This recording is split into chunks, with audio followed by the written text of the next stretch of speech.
Hello everybody and welcome back to the channel. Today we have got yet another amazing tutorial for your beautiful faces to enjoy.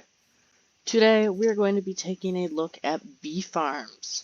Now with bee farms you can obtain honey, honey blocks, honeycomb, and honeycomb blocks.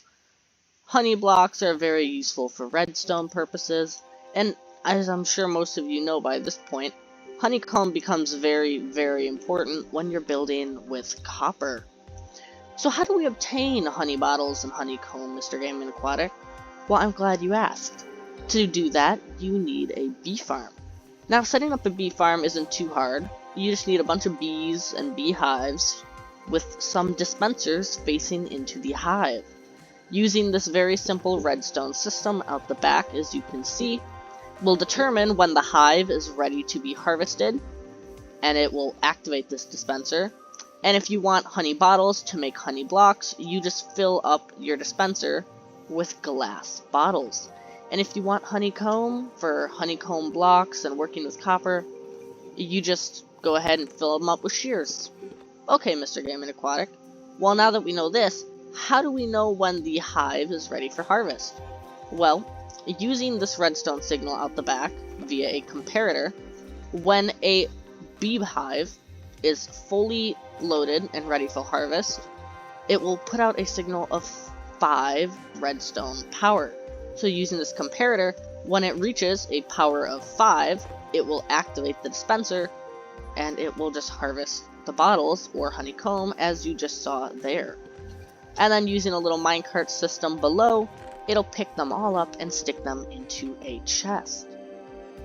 Now, in order for bees to become pollinated and fill up beehives and bee nests, you need something that they can get pollinated with, such as flowers, azalea bushes, and azalea leaves. Now, these can't be normal azalea bushes or leaves, they have to be the flowering variety, otherwise they will not pollinate your bees and it will just be useless.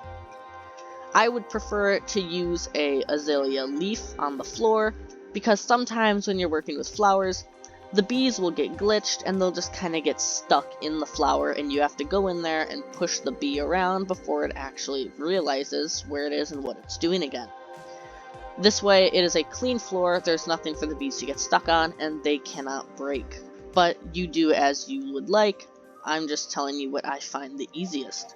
Now, in terms of rates, this isn't necessarily the greatest, but you can make this as long as you would like, or just build the smaller version as many times over as you would like. And the amount of honey you get depends on how big you build your bee farm.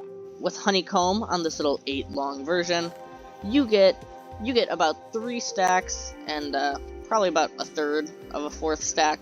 That comes out to about 59 honeycomb blocks. Now, in terms of honey bottles, you get 5 stacks of 16 honey bottles, plus 11. That comes out to be 22 honey blocks and 3 honey bottles. Keep in mind this is per hour. Should you add, say, an additional 8 bead hives and AFK for an extra hour, you will have quadrupled this amount. Now, with all that important information out of the way, we can get into the tutorial. For your use, there will be a full materials list in the description down below, containing every item I use to build these bee farms behind me. And now, let's get into the tutorial. Alright guys, so the first thing you're going to want to do when it comes to building your bee farm is place in your rail. Do not forget to add powered rails in there, otherwise your minecart is not going to be going anywhere. Once you have your rails in, you can remove 2, place in a double chest in the ground like so, place a hopper going into the back of it, and then put the rails back on top of those hoppers. Now you can add your hopper minecart and give it a little push, and it should just start going around in circles like so. Once you have this step in, it is time to add in the floor and the glass box going around it. For the floor, we are just going to place a flowering azalea leaf above every single rail, just like so, and then we're going to encase it in glass. Now this does not have to be glass, this could be any block of your choice, but I'm using glass because I think it looks nice. Once you have it encased in glass like so, you can go ahead and make this 2 blocks taller for a total of a 3 block tall glass.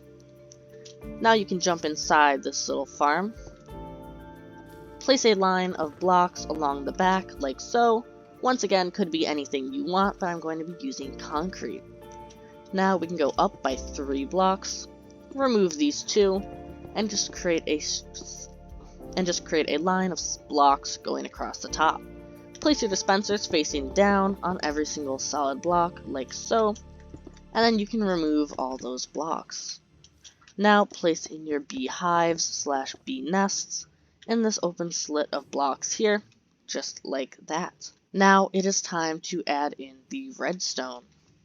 Place a block behind every beehive / nest, depending on what you're using.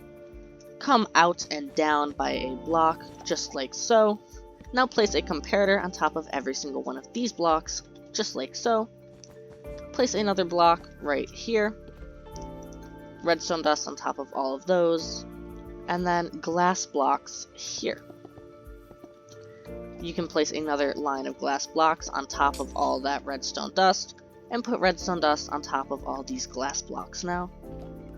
Then you can put in 2 rows of solid blocks, just like so, and redstone dust on top of all of those. Once that step is done, we can add extra storage for our dispensers. You don't have to do this, but I would like to, because it ensures that your dispensers will not be running out of shears or bottles anytime soon. You don't have to necessarily place double chests on top of these hoppers, but I am, because once again, it keeps them fully stocked. Okay, now that all of those hoppers are in place, dispensers are filling up with glass bottles, we can go ahead and add a roof to this thing. Just grab your blocks of choice and cover up the entire top, just like so. So once you're inside, there is no getting out. Now what you can do is put in your bees, and then just try to hastily break a block and get out of there without letting any of your bees escape. Now that is it, your bee farm is fully operational. These bees will sniff the flowers on the flowering azalea leaves. They will go into their hives, fully pollinated. They will fill the hives up with honey, producing redstone signals, and that redstone signal will eventually activate the dispensers, which will either give you honeycomb or honey bottles depending on what your dispensers are filled with. Anyways guys, that is going to be it for today's tutorial. If you are interested in a frog-light farm, be sure to check back tomorrow, because I've got a pretty good one coming out. Anyways guys, this has been Mr. Gaming Aquatic, and I will see you next time. Bye!